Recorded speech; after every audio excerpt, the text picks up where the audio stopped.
सास का घूंघट। ये है देविका।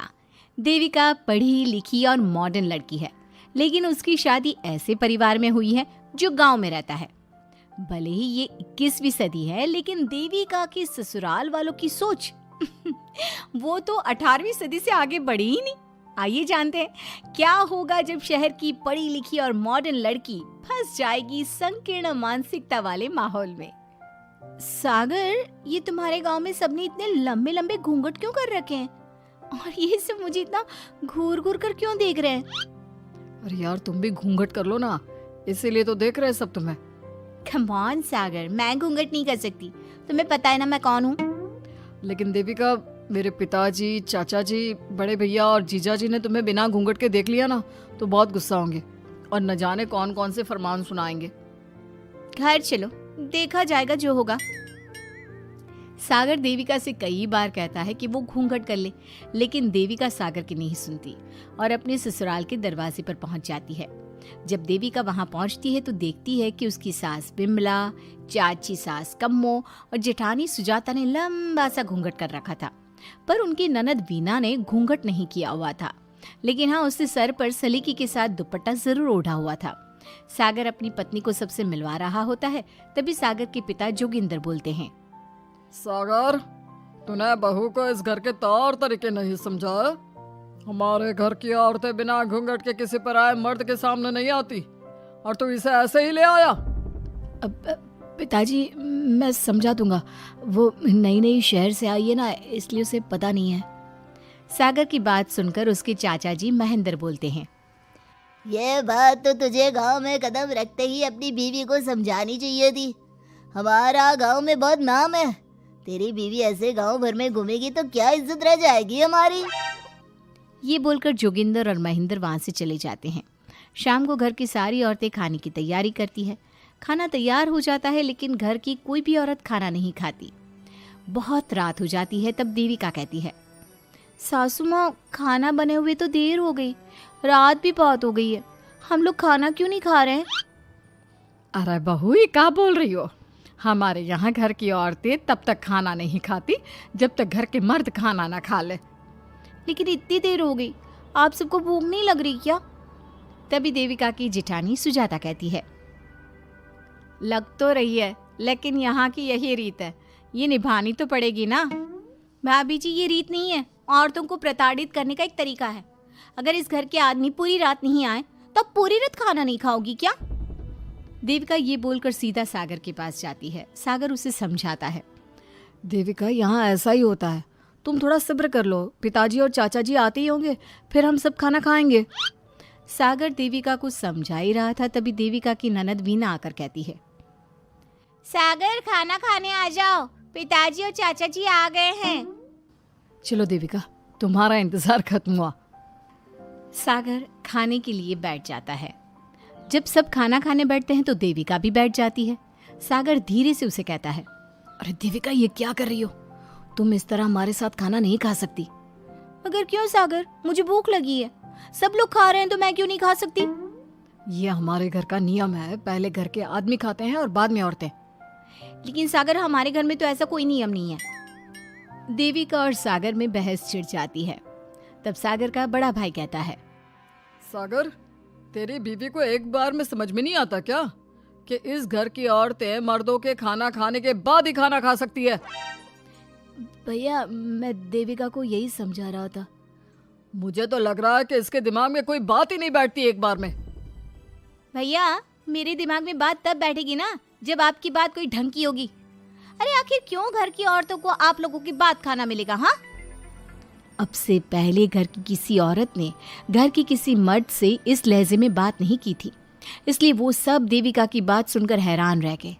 तभी सागर की जीजा और वीना के पति कल्याण जी कहते हैं, ये क्या है सागर, इस घर की दीवारों को औरतों की इतनी ऊंची आवाज सुनने की आदत नहीं है। अपनी बीवी को बोल जरा होश से काम ले और चुपचाप चली जाए। क्यों चली जाऊं मैं चुपचाप? इस घर की औरतें आपकी हर बात बर्दाश्त कर लेंगी, लेकिन मैं शहर की पढ़ी लिखी लड़की हूँ। आपके कोई भी फालतू के रीति रिवाज मैं नहीं बर्दाश्त करने वाली। इस तरह देविका ने सारे घर की औरतों के लिए मिसाल पैदा कर दी जोगिंदर के घर में पहली बार किसी महिला ने विरोध का स्वर उठाया है, ये बात घर के किसी मर्द को बर्दाश्त नहीं हो रही है। तभी जोगिंदर कहता है, महेंद्र, मोहन, इस बेशर्म लड़की को कमरे में बंद कर दो और आज इसे कोई खाना नहीं देगा। अगर किसी ने इसे खाना दिया तो मैं उसे जिंदा नहीं छोड़ूंगा। महेंद्र और मोहन उसे कमरे में बंद कर देते हैं और उसे खाना भी नहीं देते। रात के 3 बज जाते हैं। भूख की वजह से देविका को नींद भी नहीं आती। तभी उसे कुछ महसूस होता है। ऐसा लग रहा है कोई दरवाजा खोल रहा है, लेकिन इतनी रात को कौन हो सकता है? कहीं सागर तो नहीं? देविका उम्मीद भरी नजरों से दरवाजे की तरफ देखती है, लेकिन दरवाजा खोलने वाला सागर नहीं बल्कि विमला और कम्मो है। माँ जी, चाची जी, आप दोनों? बहू, ये ले, हम तेरे लिए खाना लाए हैं, खा ले। और ये बात ना तो किसी को बताना मत कि हमने तुझे खाना दिया है, नहीं तो हमारे मर्द मार मार कर हमारा बुरा हाल कर देंगे। माँ जी, आप यहाँ इतना घुट घुट कर क्यों रहती हो? देविका, अब तू भी इस घर की बहू है, तू भी हमारी तरह रहना सीख ले। इस घर के कायदे कानून अपना ले। इस घर के मर्द तो कभी बदलने वाले हैं नहीं बहू, तो तू ही बदल ले अपने आप को। माँ जी, बदलाव अच्छे के लिए हो तो हमें बदलना चाहिए, बेकार और बेतुकी बातों का तो विरोध करना चाहिए।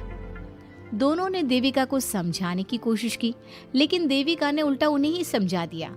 इसी तरह एक दिन देविका किसी बात पर जोर जोर से हंस रही थी। तभी देविका की सास विमला ने उसे टोकते हुए कहा, अरे बहू, तू इतनी जोर जोर से क्यों हंस रही है? हमारे घर की औरत इतनी जोर जोर से नहीं हंसती। विमला अपनी बहू को समझा रही थी कि तभी महेंद्र बोलता है, अरे कम्मो, कौन है ये औरत जो बेशर्मों की तरह जोर जोर से हंस रही है? तभी कम्मो और देविका बाहर आ जाती हैं। जी वो मैं हंस रही थी चाचा जी, अब आप लोग हंसने पर भी पाबंदी लगाओगे क्या? तुम जैसी बदतमीज लड़कियों से मैं बात नहीं करना चाहता, लेकिन कान खोलकर सुन लो, इस घर की औरतें इतना जोर जोर से नहीं हंसती। और हाँ, तुम्हें पहले ही बता चुके हैं कि इस घर की दीवारों को औरतों की तेज आवाज सुनने की आदत नहीं है। इस घर की दीवारों को आदमियों की ऊंची आवाज सुनने की आदत है, लेकिन औरतों की नहीं। चाचा जी, आपके घर की दीवारें तो बहुत दोगली है। हर पाबंदी औरतों के लिए क्यों चाचा जी?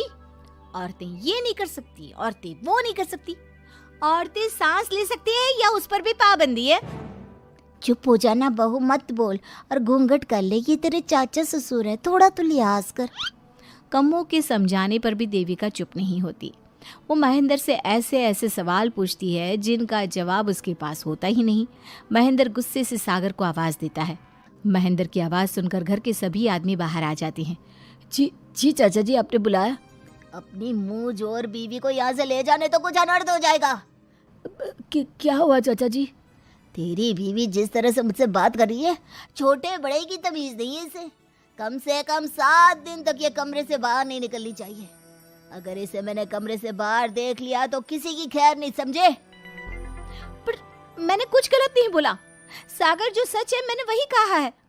देविका, चलो मेरे साथ। लेकिन सागर, मेरी बात तो सुनो। सागर देविका को वहां से ले जाता है। इसी तरह से कई दिन बीत गए। अब देविका अपने ससुराल में हर गलत बात का विरोध करने लगी, लेकिन जितना ज्यादा वो विरोध करती, उसके ससुराल वाले उस पर उतना ही ज्यादा अत्याचार करते। अब देखना यह है कि देविका अपने ससुराल वालों के अत्याचार को यूं ही सहती रहेगी। क्या उसके ससुराल में घूंघट में औरतों का दम इसी तरह घुटता रहेगा? अगर आप इन सवालों के जवाब जानना चाहते हैं ना, तो हमें कमेंट करके ज़रूर बताइएगा। और हमारी स्टोरी को लाइक, शेयर और चैनल को सब्सक्राइब करना ना भूलें।